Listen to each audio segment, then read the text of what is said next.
نحمده ونصلي على رسوله الكريم اما بعد فاعوذ بالله من الشيطان الرجيم بسم الله الرحمن الرحيم رب اشرح لي صدري ويسر لي امري واحلل عقدة من لساني يفقهوا قولي افمن شرح الله صدره للاسلام، کیا بھلا وہ شخص جس کا سینہ اللہ نے اسلام کے لیے کھول دیا۔ ایک کردار ہے جس میں اس کا دل اسلام کے لیے کھل گیا۔ کسی چیز کا کھلنا کیا ہوتا ہے کہ پسندیدہ چیز کو اس میں جگہ دی جائے، یعنی دل کھلا کہ اسلام اندر آ جائے، سبمیشن اور اطاعت۔ مثلاً آپ کے گھر کا دروازہ ہے، آپ اس کے لیے کھولیں گے جس کو آپ اندر لانا چاہیں گے، جس کے لیے نہیں، مثلاً کوئی فقیر ہے، انوانٹڈ شخص ہے تو آپ بند ہی رکھیں گے۔ اسلام آپ کے دل کے دروازے پہ نوک کر رہا ہے۔ اب دیکھیے آپ کا رویہ کیا ہے، کہ اس کے دروازے کھول رہے ہیں کہ آ جاؤ، یا انوانٹڈ ہے، ضرورت نہیں۔ تو مومن جو ہے اس کا دل اسلام کے لیے کھل جاتا ہے، اللہ تعالیٰ اس کے لیے پھر اپنی اطاعت آسان کر دیتا ہے۔ اسی لیے کہا کہ شرح اللہ نے کھول دیا اس کا سینہ اسلام کے لیے۔ فہو علی نور من ربہ، اور وہ اپنے رب کی طرف سے ایک روشنی پر چل رہا ہے، اس کو ایک روشنی نصیب ہوئی۔ اللہ تعالیٰ نے توفیق بخشی کہ انسان ان حقائق سے، ان مثالوں سے سبق حاصل کرے اور پھر اسلام پر مطمئن ہو جائے۔ شرح صدر کا معنی ہے اسلام پر اتفاق ہونا، اطمینان ہونا، یکسوئی ہونا، کسی قسم کا شک اور تذبذب باقی نہ رہنا کہ جو کچھ ہے درست ہے، ہر چیز کو قبول کر سکتا ہوں۔ کیونکہ جس چیز کے لیے انسان کے دل میں پورا اطمینان آ جاتا ہے، پھر اسے قبول کرنے میں اسے کچھ مشکل نہیں آتی۔ نقصان بھی ہو تو وہ اس نقصان میں بھی اپنا فائدہ سمجھتا ہے۔ یعنی یہ نور کب نصیب ہوتا ہے؟ جب خوشی سے انسان اسلام کو قبول کرتا ہے، یعنی صرف علم کی حد تک نہیں، سبمیشن کے لیول پر۔ فَوَيْلٌ لِّلْقَاسِيَةِ قُلُوبُهُم مِّن ذِكْرِ اللَّهِ۔ دوسرا کردار کیا ہے اس شخص کا کہ جس کا دل اللہ کا ذکر سن کر پہلے سے بھی زیادہ سخت ہو گیا۔ دوسرا کون ہے؟ جس نے اللہ کی باتوں سے کوئی سبق نہ لیا، بلکہ اس کا دل اللہ کی نصیحت سے اور سخت ہو گیا، یعنی دین کا علم اس کے لیے روشنی نہیں بنا، مزید بھٹکنے کا، بہکنے کا اور خسارے کا ذریعہ بن گیا۔ تو ایسے شخص کے لیے تو ہلاکت ہی ہلاکت ہے۔ اولئک فی ضلال مبین، ایسے لوگ کھلی گمراہی میں مبتلا ہیں۔ تو اس سے کیا پتہ چلتا ہے کہ دین کو جان کر، قرآن کو پڑھ کر، اسلام کو سمجھ کر پھر دو کردار سامنے آتے ہیں۔ ایک وہ جس نے کھلے دل سے اس کو لیا، سمجھا، خوشی سے قبول کیا، اس کے مطابق اپنا عمل بدل لیا، اور دوسرا وہ جو جان تو سب کچھ گیا، سمجھ گیا، لیکن کسی چیز کو دل میں جگہ نہیں دی کہ وہ عمل کا حصہ بن جائے، بلکہ اور ڈھیٹ ہو گیا۔ قاسیۃ قلوبہم من ذکر اللہ، یہ وہ شیطانی رویہ ہے جو لاجک پیش کر کے ہر بات کی تعویل اور بہانہ کر کے عمل سے جی چراتا ہے۔ ایسے لوگ پڑھ لکھ کر بھی بھٹک جاتے ہیں۔ فی ضلال مبین، کون سی تعویلیں ہوتی ہیں ایسی جو کسی اور کی نہیں، ہم اپنی بات کریں گے، میں اور آپ، ہم سب اپنی اپنی بات کریں گے کہ کہیں یہ ہمارے بارے میں نہ کہا جا رہا ہو۔ ان دونوں میں سے ہمیں کہیں تو اپنے آپ کو رکھنا ہے نا، کہ قرآن پڑھ کر، دین کا علم حاصل کر کے اللہ کے اس ذکر سے ہمارا دل کھلا، سبمیشن میں اضافہ ہوا، یا پھر اور ڈھیٹ ہو گئے کہ ہر چیز کا کوئی نہ کوئی بہانہ تلاش کرے، نہیں یہ حکم ایسے نہیں ویسے، جیسے اہل کتاب کرتے تھے، حجت بازی، ہیلا سازی۔ جیسے قرآن پاک کی ایک اور آیت میں بھی آتا نا کہ وَلَا يَكُونُوا كَالَّذِينَ أُوتُوا الْكِتَابَ مِن قَبْلُ فَطَالَ عَلَيْهِمُ الْأَمَدُ فَقَسَتْ قُلُوبُهُمْ وَكَثِيرٌ مِّنْهُمْ فَاسِقُونَ، اور وہ ان لوگوں کی طرح نہ ہو جائیں جنہیں پہلے کتاب دی گئی، پھر ایک لمبی مدت ان پر گزر گئی تو ان کے دل سخت ہو گئے، اور آج ان میں سے اکثر فاسق بنے ہوئے ہیں۔ اہل کتاب کی طرح نہ ہو جانا، جن کو اللہ نے کیا کیا، کتاب دی، پھر ایک لمبا عرصہ گزرا، پھر ان کے دل سخت ہو گئے، یہ چیزیں ان کو بس روٹین میں محسوس ہونے لگی، دلوں کے اندر سے احساس ختم ہو گیا۔ یعنی اہل علم کا ڈھیٹ پن ہوتا ہے نا، یہ اس کی طرف اشارہ ہے۔ ایک ہوتا ہے نا، ایک بیچارہ انجان لا علم شخص ہے، اس بیچارے کو پتہ ہی نہیں، پتہ چلا جتنا چلا اتنا مان لیا، اگر نہیں بھی پتہ، نہیں عمل کر رہا تو کم از کم دل تو ڈرتا نا اللہ سے۔ لیکن ایک وہ کردار ہوتا ہے کہ جس کو پتہ سب کچھ ہے، لیکن وہ ہر چیز کی تعویل رکھتا ہے اپنی ذہانت کی وجہ سے، انٹلیکٹ کی وجہ سے، اپنی ہوشیاری کی وجہ سے۔ وہ الفاظ کے ہیر پھیر سے آیتوں کا ایسا مفہوم نکال لیتا ہے کہ جس سے وہ عمل کو ایک طرف پھینک دے اور خود وہی کرے جو اس کی خواہش نفس کہے. فرمایا اولئک فی ضلال مبین، ایسے لوگ کھلی گمراہی میں. اس میں جو آیت ہے اس میں لکھا ہوا ہے کہ کیا وہ شخص جس کا سینہ اللہ نے اسلام کے لیے کھول دیا وہ اپنے رب کی طرف سے ایک روشنی پہ چل رہا ہے. یہ ایک کیریکٹر ہے، ایک کردار ہے. کون سا؟ کہ جس شخص کا دل کھلا ہوا ہے. کس بات کے لیے کھلا ہوا ہے؟ اسلام کے لیے. اسلام کا لفظی معنی کیا ہے؟ اپنے آپ کو اللہ کے حوالے کرنا. یہاں دراصل دو کردار آمنے سامنے لائے گئے ہیں. ایک وہ جو قرآن پڑھ کر فائدہ اٹھاتا ہے، اور دوسرا وہ جو قرآن پڑھ کر فائدے کی بجائے اور نقصان میں چلا جاتا ہے. اب ان دونوں کرداروں کی خصوصیات دیکھ کر ہمیں خود کو پہچاننا ہے کہ ہم کون سا کردار ہیں. ایک کردار افمن شرح اللہ صدرہ للاسلام، کیا بھلا وہ شخص جس کا سینہ اللہ نے اسلام کے لیے کھول دیا ہو. اسلام یہاں اس معنی میں نہیں ہے کہ بطور دین. اسلام یہاں کس معنی میں ہے؟ سبمیشن، اطاعت، فرما برداری، جھک جانا. یعنی جو شخص قرآن اس لیے پڑھتا ہے کہ وہ اپنے آپ کو اس کے مطابق بدل لے، اس کے احکامات پر عمل کرے، اللہ کے حکم کے آگے جھک جائے. جیسے مسلم کا معنی کیا ہوتا ہے؟ جھکنے والا. ایسے شخص کو کیا نصیب ہوتا ہے؟ فَهُوَ عَلَى نُورٍ مِّن رَبِّهِ، وہ اپنے رب کی طرف سے ایک نور پر ہوتا ہے. یعنی اس کو ایک خاص روشنی نصیب ہو جاتی ہے جس سے وہ اللہ کی بات کا مطلب سمجھنے لگتا ہے. یعنی قرآن کا علم ہر ایک کے لیے نہ ہدایت کا سبب بنتا ہے، نہ روشنی کا سبب بنتا ہے، اور نہ ہی کامیابی کا سبب بنتا ہے. صرف قرآن کا پڑھ لینا کافی نہیں، صرف اس کا ترجمہ جان لینا کافی نہیں، صرف اس میں انٹلیکچوئل بحثیں اور فلسفے بگارنا کافی نہیں، بلکہ اصل مقصد کیا ہے کہ اسلام کے لیے دل کھل جائے، اپنے آپ کو اللہ کے حوالے کرنے کے لیے دل مان جائے کہ ہاں میں اللہ کا بندہ بنتا ہوں.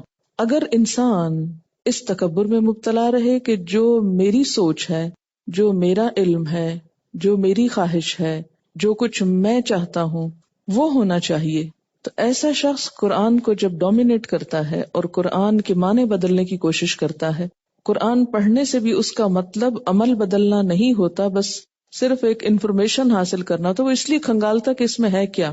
تو ایسے شخص کو یہ نور نہیں دیتا، اس کو روشنی نہیں ملتی. جو دل بند کر کے اور عمل کی نیت نہ رکھ کے پڑھے. جج کیجیے اپنے آپ کو کہ قرآن کی کوئی بھی آیت پڑھتے ہوئے میری سوچ کیا ہوتی ہے کہ میں نے اس پہ عمل کرنا ہے کہ نہیں کرنا. اگر آپ نے پہلے ہی ڈیسائیڈ کر رکھا ہے کہ صرف پڑھنے کے لیے پڑھنا ہے اور عمل کچھ نہیں کرنا، دل نہیں کھولا. دیکھیں نا، دل کھولنے کو میں نے تشبیہ دی تھی کس سے؟ جیسے کسی کمرے کا دروازہ کھول دے. مثلا آپ اپنے گھر کا دروازہ بند کیے ہوئے، اتنے میں کوئی آ کے نوک کرتا ہے، بیل کرتا ہے. آپ کیا کرتے ہیں؟ جھانک کے دیکھتے ہیں کون ہے یہ بیل کرنے والا. آپ دیکھتے ہیں کہ بہت عزیز دوست ہے کوئی، آپ فوراً سے دھڑ سے دروازہ کھول دیتے ہیں، خوشی کے مارے فوراً کھولتے ہیں، آئیے. اور اگر آپ دیکھتے ہیں کہ کوئی انوانٹیڈ شخص ہے یا کوئی فقیر ہے مثلا، یا کوئی حقیر آپ کی نگاہ میں، سمجھنا تو کسی کو نہیں چاہیے لیکن غیر ضروری چیز ہے، تو آپ کیا کرتے ہیں؟ دروازہ بند کا بند رہنے دیتے ہیں. اس مثال سے سمجھیے کہ اللہ کا یہ کلام آ کر آپ کے دل کا دروازہ کھٹکھٹاتا ہے جب کسی بھی آیت سے آپ سامنا ہوتا ہے. اگر آپ کو حقیقی معنوں میں اس کی قدر ہے، اس سے محبت ہے، اس کو اللہ کا کلام سمجھتے ہیں اور اللہ کی عظمت آپ کے دل میں ہے کہ واقعی وہ سب سے بڑا ہے اور اس کی بات سب سے سچی ہے اور اس میں کوئی شک نہیں، اس کے ماننے میں میرا فائدہ ہے، اس کے ماننے میں میرے لیے انعام ہی انعام ہے، تو آپ کیا کریں گے؟ دل کھول دیں گے. ویلکم، سمعنا و اطعنا. بنی اسرائیل نے کیا کہا تھا؟ سمعنا و عصینا. سنا ہے ہم نے، مانیں گے نہیں. تو شرح صدر کس کا ہوتا ہے؟ کھول دیتا ہے دروازہ کون؟ جو یہ نیت رکھتا ہو کہ ماننا ہے، میرا رب بہت بڑا ہے، مجھے اس کے حکم کے آگے جھکنا ہے. اس کا دل کھل جاتا ہے اور پھر کھلتا چلا جاتا ہے. اور جب دل کھلتا ہے اور قرآن اندر داخل ہونے لگتا ہے تو یہ قرآن اللہ کا کلام ہے. پھر اس کھلے دل کے اندر اس کا ایک نور آتا ہے، ایک روشنی، ایک خوشی، ایک سکون، ایک اطمینان، اور پھر دل اس کلام کے ساتھ انوالو ہو جاتا ہے. پھر سوتے جاگتے اٹھتے بیٹھتے ہر وقت یہ آپ کے سوچوں کا حصہ بن جاتا ہے. آپ اسی کی روشنی میں ہر چیز کو دیکھتے ہیں. قرآن پڑھنے سے پہلے بھی آپ کے پاس ایک روشنی تھی، وہ قرآن کے بغیر کی روشنی تھی، وہ دنیا کے علوم کی روشنی میں روشنی تھی، کیونکہ ہر علم ایک روشنی ہوتا ہے نا، لیکن ہر روشنی کا رنگ مختلف ہوتا ہے. جیسے ٹیوب لائٹ کا رنگ اور ہے، اسی طرح کچھ اور روشنیاں ہوتی ہیں، اور خود روشنی کے اندر کئی رنگ ہیں. تو آپ دیکھیے کہ جس طرح کی روشنی ہوگی نا، اسی رنگ کی چیزیں نظر آئیں گی نا. چاند کی روشنی میں چیزیں مختلف نظر آتی ہیں اور سورج کی روشنی میں مختلف نظر آتی ہیں. بالکل اسی طرح دنیا کے علوم پڑھ کر زندگی اور رنگ کی نظر آتی ہے، اس دنیا کا رنگ کچھ اور نظر آتا ہے. قرآن کا نور جب بندے کے اندر آتا ہے تو ہر چیز کے لیے نقطہ نگاہ، سوچ بدل جاتی ہے. ہر چیز کی حقیقت مختلف نظر آنے لگتی ہے. چیزیں وہی ہیں، بدلتا کچھ بھی نہیں، صرف آپ کا دل بدل جاتا ہے، اندر بدل جاتا ہے. اصل خوش قسمت انسان وہی ہے کہ جس کو قرآن کا نور مل جائے. قرآن کا علم نہیں کافی، یاد رکھیے، قرآن کا علم کافی نہیں. کوئی شخص جو یہ دعویٰ کرے کہ میں قرآن پڑھ چکا ہوں اور بہت سال لگا چکا ہوں اس پر، لیکن اس کو نور نہیں نصیب ہوا، اس نے اپنا آپ اس کے مطابق بدلا نہیں، بدلنا چاہا نہیں، اپنی سوچ، اپنے جذبات، اپنی خوشی، اپنے غم، اپنا سب کچھ اس کے مطابق کرنے کا ارادہ ہی نہیں کیا. اسلام کے لیے جھکنے کے لیے کھولا ہی نہیں دروازہ، حوالے ہی نہیں کیا خود کو اللہ کے. ایسے شخص کو یہ روشنی نصیب نہیں ہوتی. وہ قرآن پڑھنے کے باوجود بھی کچھ اور ہی روشنیوں میں دیکھتا ہے دنیا کو. ایسے شخص کے لیے قرآن کا علم پھر فائدے کی بجائے الٹا نقصان دہ ہوتا ہے. فویل، یہی علم اس کے لیے ہلاکت کا سبب بن جاتا ہے، تباہی کا سبب بنتا ہے. کیوں؟ اس لیے کہ وہ خود بھی بھٹکتا ہے، اوروں کو بھی بھٹکاتا ہے، خود بھی گمراہ ہوتا ہے، اوروں کو بھی گمراہ کرتا ہے. فویل للقاسیۃ قلوبہم من ذکر اللہ، تباہی ہے ان لوگوں کے لیے جن کے دل اللہ کے ذکر سے اور سخت ہو گئے اور ڈھیٹ بن گئے، وہ اور دین کے دشمن بن گئے. ان کے لیے یہی قرآن، جیسے حدیث میں آتا ہے نا، القرآن حجۃ لک او علیک. کتنے چھوٹے سے لفظ ہیں، 3. القرآن حجۃ لک او علیک. قرآن یا تو تمہارے لیے حجت بنے گا، تمہارے حق میں، یا تمہارے خلاف. قیامت کے دن یا تمہارے حق میں سفارش کرے گا یا تمہارے خلاف مقدمہ کرے گا. یا اللہ پکڑو اس کو، اس نے مجھے مذاق کا نشانہ بنا لیا تھا، مجھے پڑھتا تھا.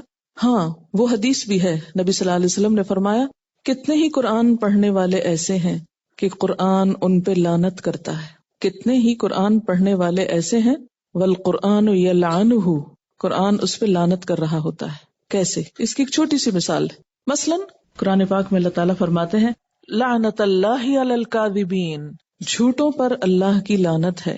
اب ایک شخص تلاوت فرما رہا ہے، لعنت اللہ علی الکاذبین، یاد کر، رٹ رہا ہے جیسے حفظ کر رہے ہیں، اور دوسری طرف قرآن رکھ کے بیٹھتا ہے. استاد پوچھتا کتنی دفعہ پڑھا؟ کہتا ہے استاد جی 10 دفعہ ہو گیا. کیا کیا اس نے؟ جھوٹ بولا. اور وہ جو لعنت اللہ علی الکاذبین پڑھ کے بیٹھا ہے وہ کس پر گئی؟ اسی پہ گئی نا جس نے جھوٹ بولا. ایسے بہت سے کھیل اور ایسی بہت سی زیادتیاں ہم خود اللہ کے دین کے ساتھ کرتے. کبھی آپ نے سوچا نہیں کہ آخر کیا وجہ تھی کہ عرب کی اس بددو قوم کے پاس یہ کتاب آئی تھی اور وہ دنیا کی امام بن گئی؟ آج ہم مسلمانوں کے پاس بھی وہی کتاب ہے بغیر کسی چینج کے، اور ہمارے لیے روز ذلت کا سبب بن رہی. ہم ہر آنے والے دن میں نیچے جا رہے ہیں. فرق کیا ہے ہم دونوں میں؟ یہی کتاب ان کے پاس تھی، وہ چمک اٹھے، ان کو نور نصیب ہو گیا. یہی کتاب آج ہمارے پاس ہے اور ہم ذلیل و خوار ہو رہے ہیں کہ نہیں ہو رہے؟ کہاں عزت ہے ہماری؟ کہاں سے ہے؟ کس اعتبار سے ہم دنیا میں کوئی مقام رکھتے ہیں؟ کیوں ایسا کیوں ہے؟ قرآن تو وہی ہے، وہ تو نہیں بدلا، ہم بدل چکے ہیں. وہ اس پر ایمان لائے تھے، وہ اس کو سچا سمجھتے تھے، وہ اس کو حرف آخر سمجھتے تھے. ہم زبان سے کہتے ہیں یہ اللہ کی کتاب ہے، چوم بھی لیتے ہیں، اوپر بھی رکھ دیتے ہیں، لپیٹ بھی دیتے ہیں، خوبصورت کیلیگرافیز بھی کرتے ہیں، ہار میں بنا کے پہن لیتے ہیں، آیت الکرسی گلے میں لٹکا دیتے ہیں. حسن قرات کے بڑے بڑے مقابلے ہوتے ہیں، سینکڑوں لوگوں نے حفظ کر رکھا ہے. شاید حفظ کرنے والوں کی جتنی آج تعداد ہے اس دور میں نہ تھی، لیکن چونکہ عمل اس کے مطابق نہیں، اس لیے کیا ہو رہا ہے؟ الٹا پڑ رہا ہے یہ سب کچھ. ایک اور حدیث میں آتا ہے ان اللہ لیرفع بہذا الکتاب اقواما ویدع بہ آخرین، اللہ اس کتاب کے ساتھ کچھ قوموں کو اٹھائے گا، لیرفع، اور کچھ کو یدع رکھ دے گا، اوپر سے نیچے گرائے گا. اس لیے کہ آج ہم میں ایسے نو نہال پیدا ہو گئے ہیں جو اس کا مذاق اڑاتے ہیں. ہم مسلمانوں کے اندر جو اس کی آیات کا، اس کے احکامات کا، اس کی تعلیمات کا مذاق اڑاتے ہیں. ایسے انوکھے ماننے والے تو تاریخ کے کسی دور میں نہیں دیکھے گئے تھے، اسی لیے ایسی ذلت بھی مسلمانوں کے حصے میں شاید ہی کہیں آئی ہو. تو یاد رکھیے، جب تک ہم اپنے کو نہیں بدلیں گے، اور کوئی کسی کو نہیں بدل سکتا جب تک کوئی شخص خود کو نہ بدلے، جب تک ہم خود کو نہیں بدلیں گے اس وقت تک اس سے بھی بہترین چیز لے آئیں کچھ فائدہ نہیں ہوگا. بالکل ایسی جیسے اگر کسی شخص کا معدہ کمزور ہو تو کیا ہوتا ہے، آپ اس کو سونے جیسی چیز کھلائیں، بلکہ جتنی اچھی چیز کھلائیں گے اتنا ہی اس کے لیے تباہی ہوگی، اتنی اس کی صحت اور بگڑے گی. کمزور معدے والوں کو تو ہلکی غذائیں کھلائی جاتی ہیں نا، اگر ذرا بھی ہیوی چیز کو کھلا دیں گے تو ان کی طبیعت اور خراب ہو جائے گی، وہ ان کو طاقت نہیں دے گی، وہ ان کی موت کا سبب ہو سکتی.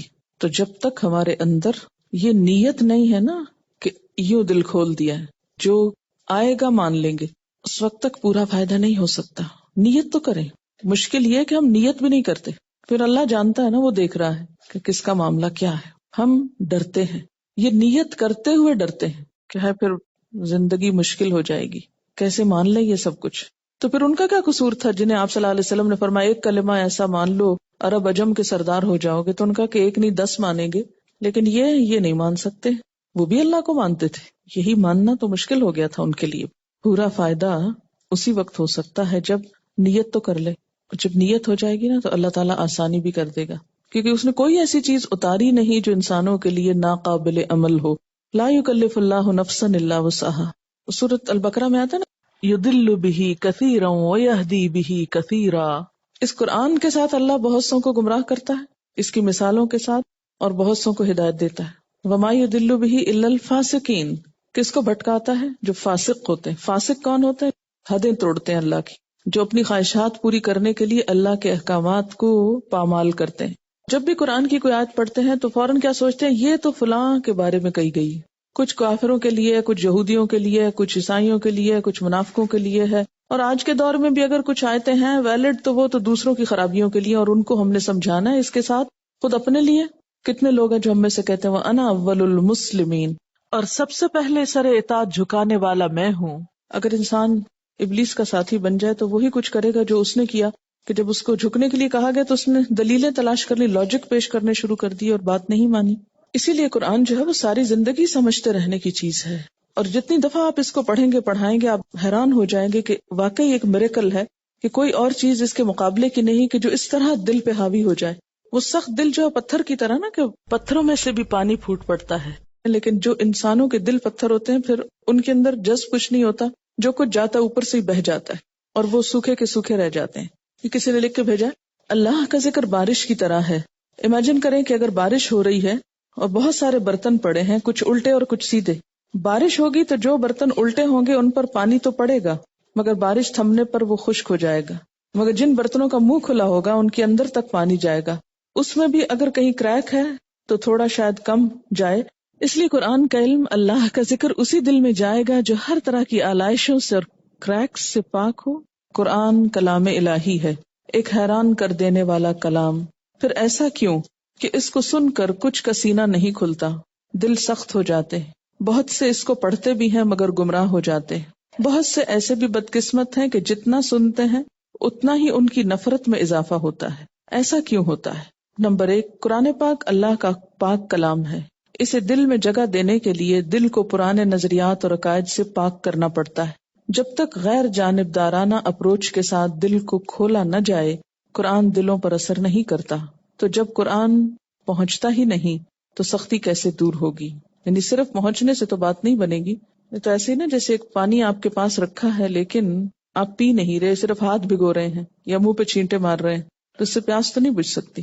دوسری بات، وہ لوگ جنہیں قرآن سے ہدایت نہیں بلکہ اپنے ذاتی مقاصد کی کامیابی چاہیے، جو اللہ کے ذکر میں اپنے باطل نظریات کے لیے سرٹیفکیٹ ڈھونڈتے ہیں، اپنی بدعات کے لیے لائسنس چاہتے ہیں، یا اپنی خواہش نفس کی تائید میں توجیہیں تلاش کرتے ہیں، انہیں یہ سب مل جاتا ہے مگر وہ نور نصیب نہیں ہوتا جو اطاعت کرنے والے کو ملتا ہے.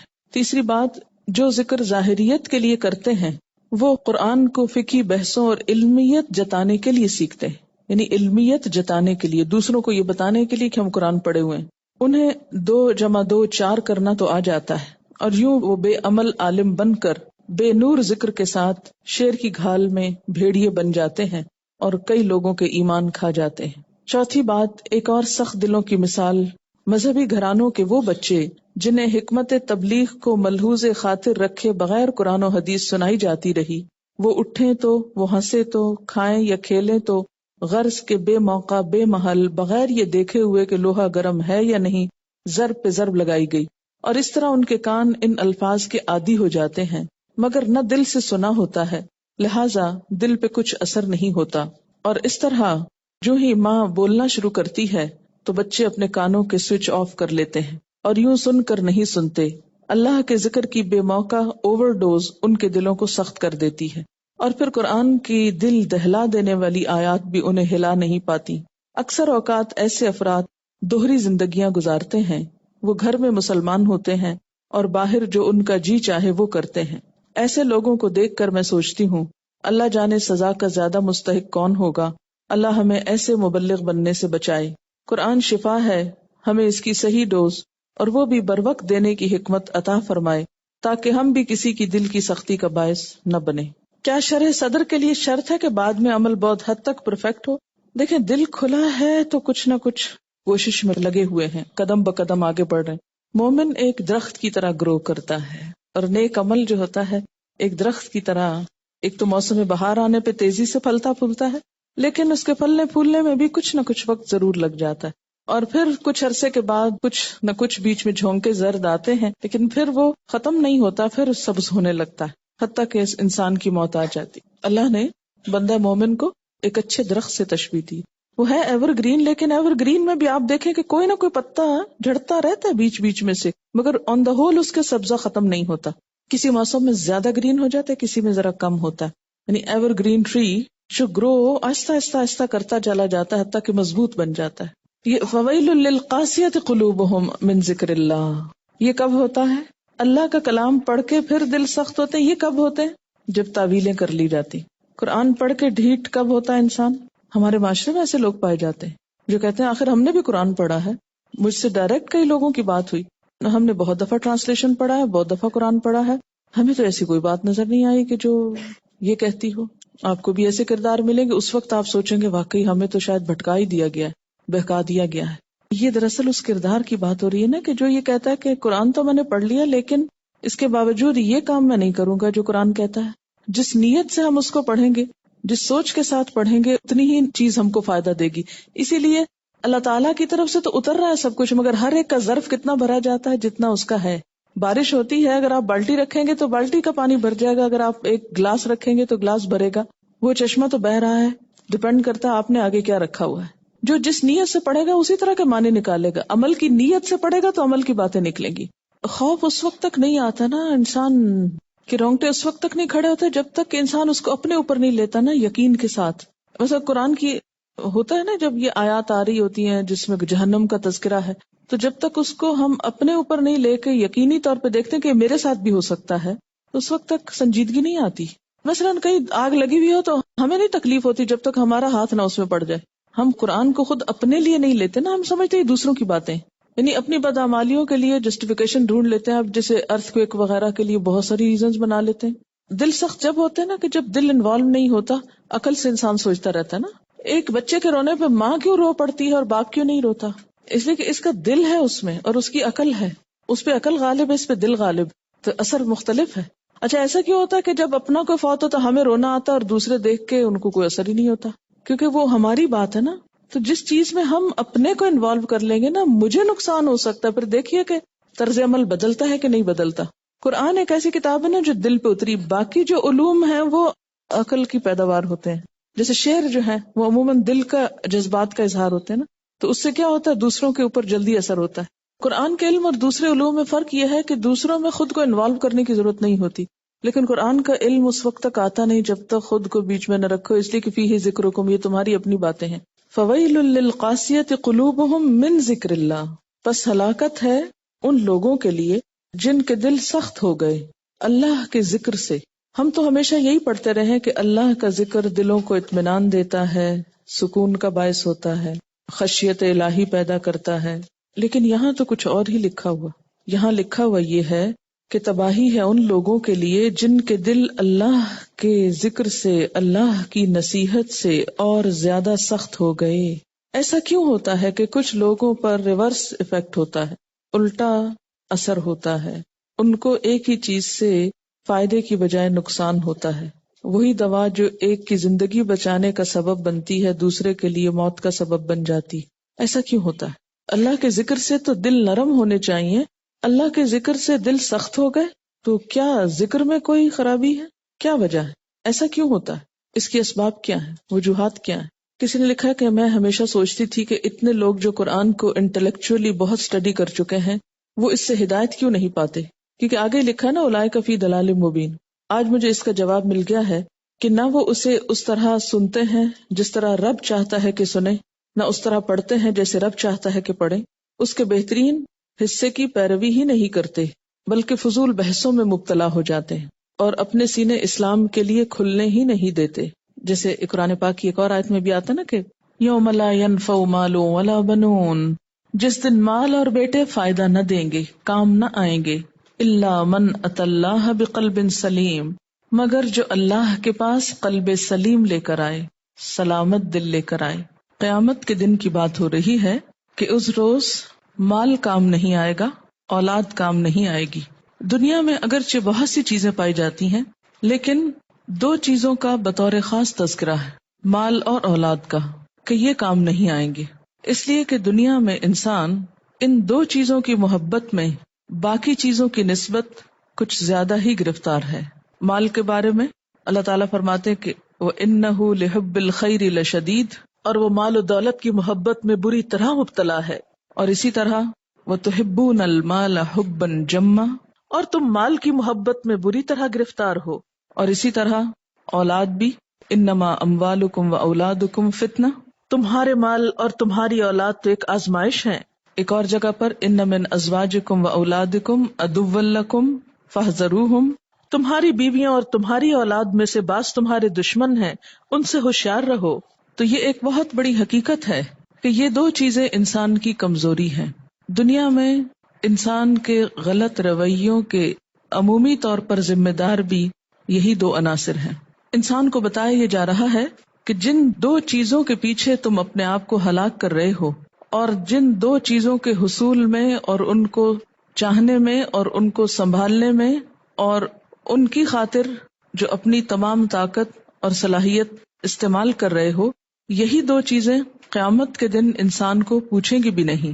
پھر یہ کہ دنیا میں جیسے کوئی مشکل پیش آتی ہے تو عموماً وہ مشکلات دو طرح سے حل ہوتی ہیں. جیسے کچھ کام مال سے ہو جاتے ہیں اور کچھ اولاد کر دیتی. لیکن قیامت کے دن جو مصیبت پڑے گی، اس روز وہ دکھ درد نہ مال سے دور ہوگا، اور اس دکھ درد اور تکلیف میں اولاد بھی نہیں کام آئے گی. انسان اگر اپنی اولاد کو فدیے میں دے کر خود بچنا چاہے اس دن کے عذاب سے تو بچ نہ سکے گا. ہاں، جو چیز وہاں کام آئے گی، جو چیز اللہ تعالیٰ انسان سے چاہتا ہے، وہ کیا ہے؟ اللہ. یہ اللہ کا لفظ قابل غور ہے. من اتی اللہ بقلب سلیم، جو اللہ کے پاس قلب سلیم لے کر آیا، سلامت دل. مال اور اولاد کی بجائے جو چیز ریکوائرڈ ہے وہ قلب سلیم ہے. گویا آخرت میں نجات پانے کے لیے، آخرت کی مشکلات سے نبٹنے کے لیے قلب سلیم ہی چاہیے. قلب سلیم کے علاوہ کوئی اور قلب نہیں چاہیے. اچھا، قلب کی بات یہاں کیوں کی گئی؟ اس لیے کہ مال اور اولاد میں سے بھی خاص طور پر بیٹے، ان دو چیزوں میں انسان کا دل لگ جاتا ہے. دنیا میں بھی زیادہ دل لگنے کا سبب عموماً یہی دو چیزیں ہوتی ہیں، مال کی کثرت اور بیٹوں کا ہونا. دنیا کے غموں سے عموماً یہ دو چیزیں بے نیاز بھی کر دیتی ہیں. تو چونکہ انسان اپنا دل ان کو دے ڈالتا ہے، مال کے لیے اور اولاد کے لیے اپنا دل ہار بیٹھتا ہے. فرمایا کہ جس دل میں مال اور اولاد کی محبت بسی ہوئی ہوگی، اللہ کو وہ دل نہیں چاہیے وہاں، بلکہ وہ دل چاہیے جو قلب سلیم ہو. اللہ کا کیا معنی ہوتا ہے؟ جیسے ہم کہتے ہیں لا الہ الا اللہ، تو اللہ کا لفظ بہت اہم ہے، مگر سوائے یعنی ایکسکلوسیولی کیا چاہیے؟ قلب سلیم. اگر قلب سلیم کے علاوہ کوئی اور قلب پیش کیا تو وہ قبول نہ ہوگا. اچھا بات یہ ہے کہ صرف قلب کی بات کیوں کی گئی ہے؟ اس لیے کہ قلب زندہ ہو تو انسان زندہ ہے، اگر قلب پہ کچھ بیت جائے تو انسان باقی نہیں رہتا. اگرچہ لفظ قلب یا دل استعمال ہوا ہے لیکن مراد سارا انسان ہی ہے. من سے ویسے بھی انسان کی طرف اشارہ ہو رہا ہے، الا من یعنی انسان، مگر جو انسان، جو شخص، جو کوئی قلب سلیم کے ساتھ حاضر ہو. نبی صلی اللہ علیہ وسلم نے بھی فرمایا نا کہ اذا صلحت صلح الجسد كله واذا فسدت فسد الجسد كله الا وهي القلب. انسان کے جسم میں گوشت کا ایک ٹکڑا ہے، اگر وہ درست ہو گیا سارا جسم درست، اگر وہ بگڑ گیا تو سب کچھ بگڑ گیا. سن لو، وہ دل ہے. دل ہی ایک ایسا آرگن ہے نا جو کسی وقت بھی آرام نہیں کرتا، مسلسل کام کرتا ہے. جب سے ہم پیدا ہوئے بلکہ پیدائش سے پہلے بھی ماں کے پیٹ میں بھی دل کام کرنا شروع کر دیتا ہے. اگر یہ کام نہ کرے اور یہ اپنی صحیح حالت پر نہ ہو تو انسان صحیح حالت پر قائم رہ نہیں سکتا، انسان سروائیو نہیں کر سکتا. تو دنیا میں بھی زندگی کی بنیاد کیا ہے؟ قلب. اور آخرت میں بھی زندگی کی بنیاد اور اچھی زندگی کی بنیاد قلب، لیکن صرف قلب سلیم. الا من اتى الله بقلب سلیم. اب یہ قلب سلیم کیا چیز ہے؟ قلب تو دل ہے اور سلیم کا لفظ سلامتی سے نکلا ہے. سلامت دل، محفوظ دل، بے عیب دل، ہر خرابی، بیماری، بگاڑ، فساد سے پاک دل. کون سی خرابی اور کون سی بیماری؟ خرابیوں میں مثلاً پہلی خرابی شرک اور بدعت، اللہ کے نافرمانی کے کاموں سے خالی دل. جس کا دل اللہ کی نافرمانی میں لگتا ہی نہ ہو، اللہ کی نافرمانی کو دل ہی نہ چاہے، دنیا کی محبت اور دنیا کی چکا چوند اور دنیا کی رونق سے محفوظ دل، کہ وہ یہ سب کچھ دیکھے مگر کسی بھی چیز میں اس کا دل نہ لگے، کوئی بھی چیز اس کو اپیل نہ کرے، دل میں جگہ نہ پکڑے. اسی طرح ہر برے جذبے سے، حسد، شک، بدگمانی، نفرت، عداوت، بخل، ان سارے جذبات سے پاک دل. بات یہ ہے کہ دل ایک ایسی سینٹرل جگہ ہے جسم میں کہ جو چیز وہاں جگہ بنا لے وہ پورے جسم کو اپنی لپیٹ میں لے لیتی. مثلاً اگر شرک وہاں جگہ بنا لے تو سارے دین کا بگاڑ ہو جاتا ہے، ساری عبادات کا ستیہ ناش ہو جاتا ہے. اگر مال کی محبت یہاں جگہ بنا لے تو کیا ہوتا ہے؟ انسان اپنے رشتوں کو، اپنے قریب عزیز اور بہت سی قیمتی چیزوں کو اس پر قربان کر دیتا ہے. اسی طرح اگر اس دل میں کسی کے لیے حسد پیدا ہو جائے تو حسد سے بھرا ہوا دل پورے جسم کو اور پورے ایکشنز کو اور پوری ایکٹیویٹی کو اپنی لپیٹ میں لے لیتا ہے. چہرے کے تاثرات سے لے کر ایکشنز اور انسان کا رویہ اور چال ڈال، ہر چیز اس میں انوالو ہو جاتی.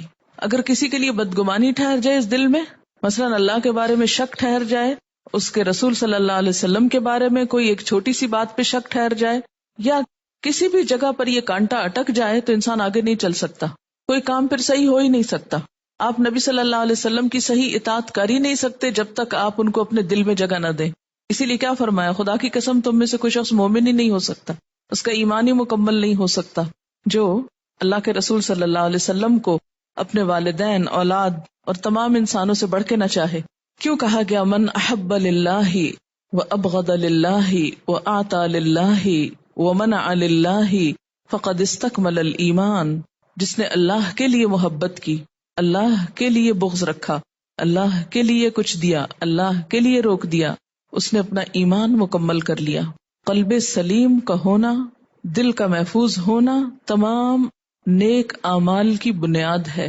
دیکھیں کہ ارادے، نیتیں، عزائم، یہ سب بھی تو دل کے اندر ہوتے ہیں.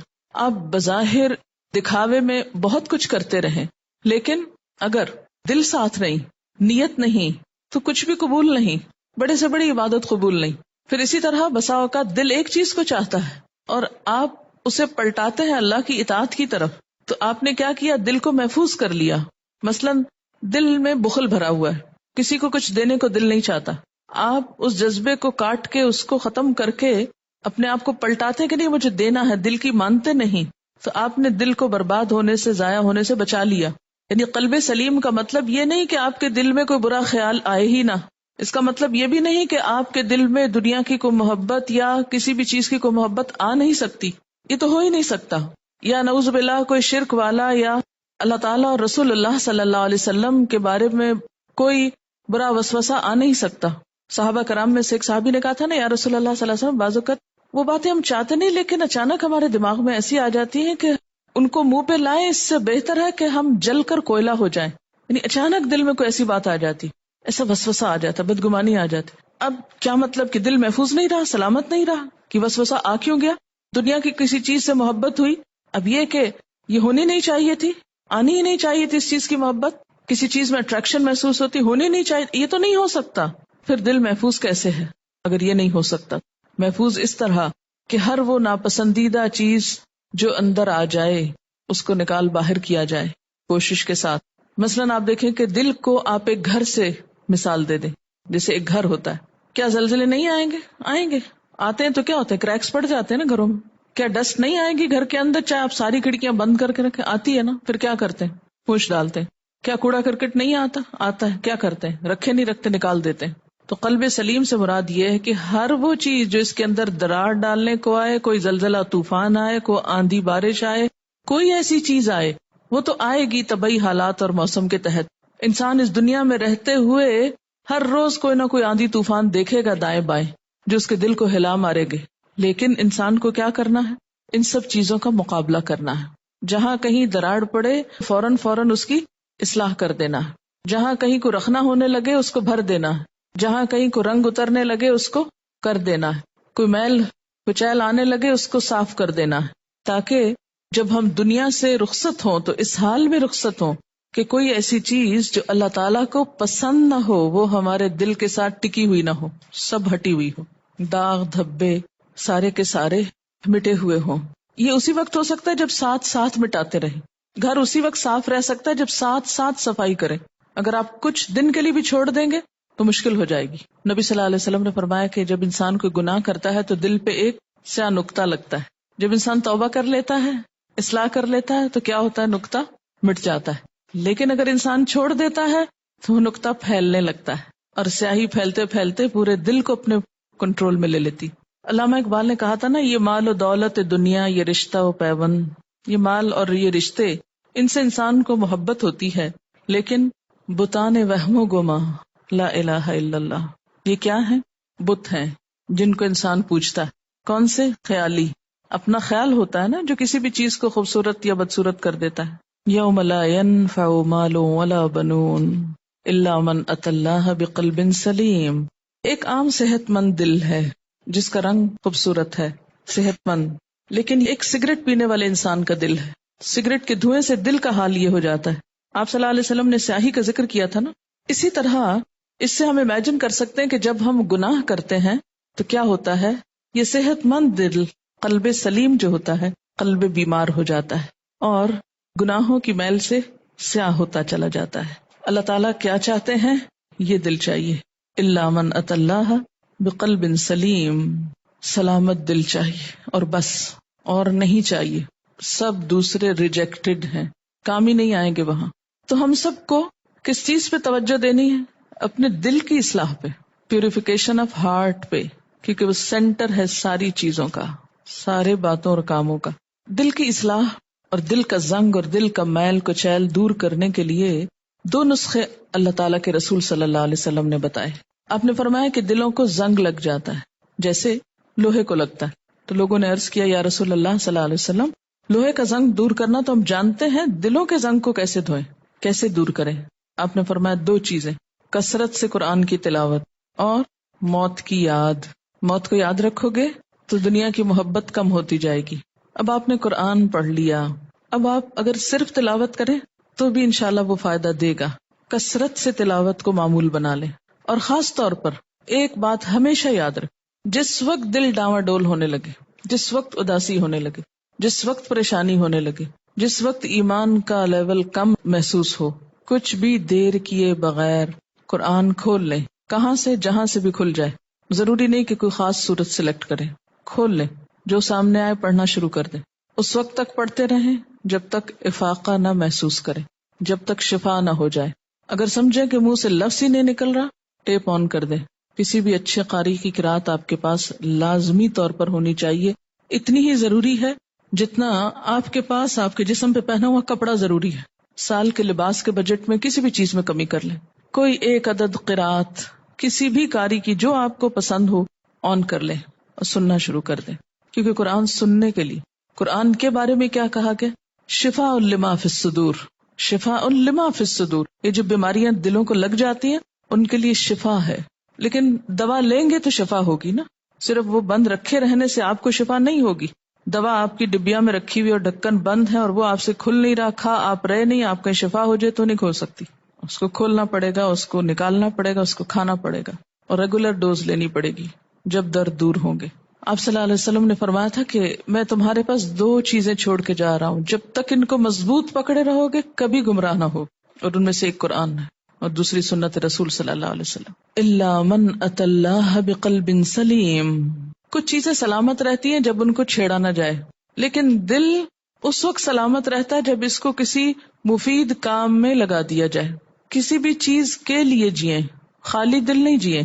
اسی لیے علامہ اقبال نے کہا تھا نا، خدا تجھے کسی طوفان سے آشنا کر دے کہ تیرے بحر کی موجوں میں اضطراب نہیں. دل مردہ دل نہیں ہے، اسے زندہ کر دوبارہ، کہ یہی ہے امتوں کے مرض کہن کا چارہ. مرض کہن کیا ہوتا ہے؟ پرانی مرضیں، پرانی بیماریاں جو لگی ہوئی ہیں ان کا علاج اسی میں ہے کہ دل زندہ کیے جائیں. اور ہر زندہ چیز کو پانی سے پیدا کیا گیا. وحی الہی دلوں کی زندگی جس کو بارش سے تشبیہ دی گئی، دل کی زندگی کا سبب ہے. میرے استاد نے مجھے نصیحت کی تھی دین کی خدمت کے لیے، سب سے پہلے فہم سلیم، پھر قلب سلیم، اور پھر حب قویم. حب محبت، قویم درست، دین کی صحیح سمجھ ہو، قلب سلیم ہو اور اس میں حب قویم ہو. یعنی یہ 3 چیزیں ہوں. دین کا علم جو عقل کے ذریعے آتا ہے، عقل سلیم جب ہوتی ہے تو تبھی دین صحیح طور پہ سمجھ آتا ہے، اور اس کے لیے قلب سلیم کا ہونا ضروری ہے، اور پھر حب قویم کا ہونا ضروری ہے کہ انسان محبت کی سطح پر ان چیزوں کو لے. دنیا کے علم جو ہوتے ہیں وہ محبت کی سطح پہ نہیں لیے جاتے، ان کے ساتھ ہمارے ایموشنز اس طرح وابستہ نہیں ہوتے. کہتے ہیں نا 3 جگہوں پر اپنے دل کا جائزہ لو. قرآن پڑھتے وقت، ذکر کی مجلسوں میں اور تنہائی کے اوقات میں. اگر ان 3 جگہوں پر دل نہ لگے تو سوچو پھر تمہارے سینے میں دل نہیں پتھر ہے. اس لیے اللہ سے قلب سلیم مانگو، یعنی اے اللہ میں تجھ سے سالم دل مانگتا ہوں، قلب سلیم مانگتا ہوں جس میں تیری طرف سے آئی ہوئی ہدایت سما جائے. ہدایت پر ہونے کے لیے نشانی باہر نہیں اندر ہے، اور وہ دل کا اطمینان. ہدایت تلاش کرنے کے لیے لوگ عموماً نشانیاں کہاں دیکھتے ہیں؟ دوسرے میں، باہر. حالانکہ آپ ہدایت اختیار تو کر کے دیکھو، پھر دل ٹٹولو، وہاں کتنا گہرا سکون ہے. آپ دیکھیں کہ جب آپ قرآن پڑھ رہے ہوتے ہیں، پڑھا رہے ہوتے ہیں، کوئی نہ غم ہے، نہ خوف ہے، نہ کسی کی باتوں کی پرواہ ہے، نہ کچھ. جو بھی مشکلات ہیں سب بھولے ہوئے ہوتے ہیں، کچھ فرق نہیں پڑتا. 2 عالم سے کرتی ہے بیگانہ دل کو، عجب چیز ہے لذت آشنا. بے پناہ سکون. یہ بے پناہ سکون جو ہے نا، یہ نشانی ہے کہ آپ ہدایت پر ہیں. باطل پر ہو کر، جرم کر کے، ظلم کر کے دل سکون میں نہیں آ سکتا. اطمینان قلب کبھی نصیب نہیں ہو سکتا. جیسے قرآن پاک کی ایک اور آیت میں بھی آتا نا کہ الذین آمنوا، وہ لوگ جو ایمان لائے، وتطمئن قلوبہم بذکر اللہ، اور ان کے دل اللہ کے ذکر سے اطمینان پاتے ہیں. الا بذکر اللہ تطمئن القلوب، سنو اللہ کے ذکر سے دل اطمینان پا جاتے ہیں. ذکر کا معنی کیا ہوتا ہے؟ یاد کرنا. جب کوئی آدمی اللہ تعالیٰ کو اس کی پوری عظمت کے ساتھ پا لیتا ہے تو اس کے اندر ایک روحانی ہلچل پیدا ہو جاتی. اس ہلچل سے کیا ہوتا ہے؟ ہر وقت اس کو اللہ کی یاد آتی ہے. ایسا کیوں؟ بے اختیار کیوں ہو جاتا ہے؟ اب سوتے ہوئے اٹھ رہے ہیں اللہ، اب سونے جا رہے ہیں اللہ، اب کچھ دیکھتے ہیں فوراً اللہ. یہ کیسے ہوتا ہے؟ کیونکہ اللہ کو شعور کے ساتھ پایا نا، تو دل میں ایک اضطراب ہے، اس کی یاد ہے جو زبان پہ بے اختیار آ جاتا ہے.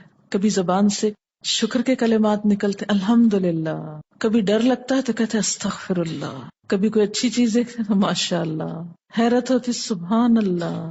ہماری تو لغت سے یہ باتیں نکل گئیں، اور ہم کو تو یہ لفظ بولنے میں بھی شرم آتی ہے. اب لوگ کیا کہیں گے، ملانی ہو گئے. یہ ملانی کے الفاظ نہیں ہیں، یہ اللہ کی محبت کرنے والوں کے بے ساختہ جملے. لیکن آپ دیکھیں کہ آج کے لوگ بڑی بڑی گاڑیوں میں بیٹھ کر، بڑے بڑے گھروں میں رہ کر، بڑے بڑے عہدوں اور جابس پہ اطمینان سے محروم ہیں، عجیب پریشانی کا شکار ہے. جتنی مادی ترقی بڑھی اتنی بے سکونی بڑھی. ہر طرف کمفرٹ دینے والے سامان موجود ہیں، تھک کارپیٹس، بھاری پردے، بھاری فرنیچر، بہترین کھانے، عمدہ لباس، لیکن سکون نام کی چیز کوئی نہیں.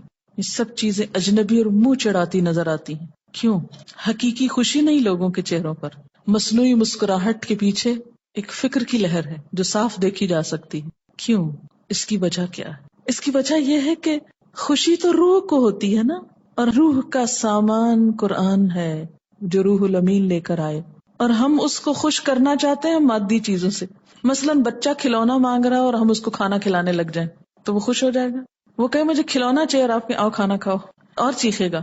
میں کھلونا مانگ رہا ہوں آپ مجھے کھانا کھلاتے ہیں، کیونکہ وہ تو عام طور پہ بھی اس کو کھانا نہیں اچھا لگتا. ہمارا حال یہی ہے، جس چیز کی خوشی جس چیز میں ہے وہی ملے گی تو روح خوش ہوگی. آپ دیکھیں کہ ایک انسان سے مل کر آپ کو خوشی ہوتی، وہ نہ ملے سینکڑوں لوگ ملتے رہے آپ کو، دل کا کیا حال ہوتا ہے؟ خوش ہوتے ہیں آپ؟ نہیں. اور وہ ایک مل جائے تو سب کچھ مل جاتا ہے، کیونکہ روح کی خوشی اس میں ہے. اس سے زیادہ خوبصورت یا مالدار یا بڑے لوگوں میں نہیں ہے، اس ایک میں ہے. انسان اشرف المخلوقات ہے، اس کی روح کی خوشی اس سے کمتر چیزوں میں نہیں ہے. یہ باقی ساری چیزیں ہم سے کمتر ہیں نا، ہم ان سے برتر ہیں. یہ ہمارے لیے ضرورت کے لیے پیدا کی گئی، ہم نے ان کو پوجنا شروع کر دیا، ہم نے ان میں خوشی تلاش کرنے شروع کر دی. ہمیں اپنے سے بڑی چیز میں سکون مل سکتا ہے جو حقیقی معنوں میں بڑی ہے، اور وہ ایک ہی چیز ہے نا، اللہ. اور جب تک اس کو بھولے رہیں گے، اس کو فراموش کریں گے، اس کو چھوڑے رہیں گے، حقیقی خوشی نہیں مل سکتی. اپنے سے کمتر میں سکون نہیں مل سکتا، اپنے سے برتر میں سکون ملے گا. الذین آمنوا وتطمئن قلوبهم بذکر اللہ الا بذکر اللہ تطمئن القلوب. وآخر دعوانا ان الحمد للہ رب العالمین. سبحانک اللہم وبحمدک نشہد ان لا الہ الا انت نستغفرک ونتوب الیک. والسلام علیکم ورحمۃ اللہ وبرکاتہ.